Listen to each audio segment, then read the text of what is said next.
Dahulu kala di suatu tempat di Jepang, hidup seorang pemuda bernama Yosaku. Pekerjaannya adalah mencari kayu bakar di gunung dan menjualnya ke kota. Uang hasil penjualan dibelikan makanan. Terus seperti itu setiap harinya, hingga pada suatu hari ketika Yosaku berjalan pulang dari kota, ia pun tanpa sengaja melihat sesuatu yang menggelepar di atas salju. Setelah didekati ternyata seekor burung bangau yang terjerat perangkap sedang meronta-ronta.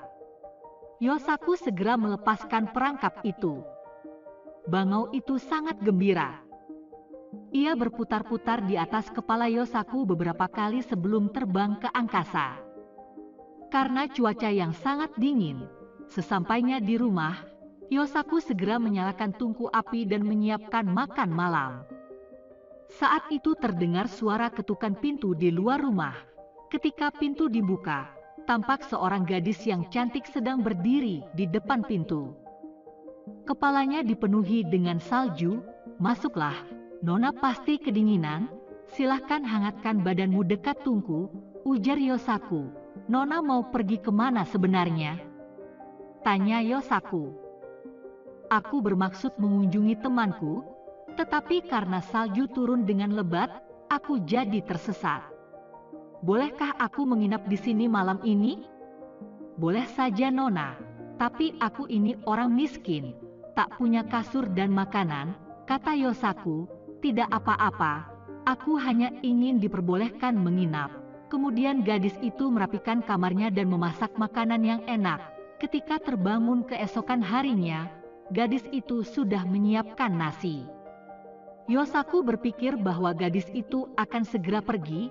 Ia merasa kesepian. Salju masih turun dengan lebatnya. "Tinggallah di sini sampai salju reda," sarannya, dan setelah 5 hari berlalu salju pun mulai mereda. Gadis itu berkata kepada Yosaku, "Jadikan aku sebagai istrimu, dan biarkan aku tinggal terus di rumah ini." Yosaku merasa bahagia menerima permintaan itu. "Mulai hari ini panggillah aku Otsuru," ujar si gadis. Setelah menjadi istri Yosaku, Otsuru mengerjakan pekerjaan rumah dengan sungguh-sungguh. Suatu hari, Otsuru meminta suaminya, Yosaku, membelikannya benang karena ia ingin menenun.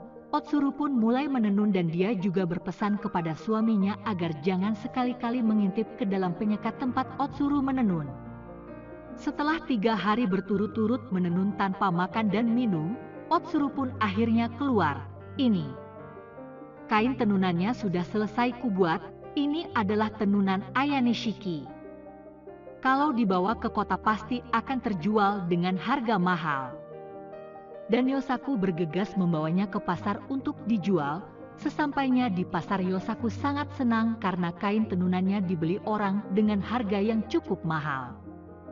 Sebelum pulang, Yosaku menyempatkan untuk membeli bermacam-macam barang untuk dibawa pulang.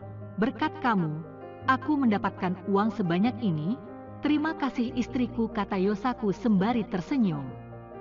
Tetapi sebenarnya para saudagar di kota menginginkan kain seperti itu lebih banyak lagi.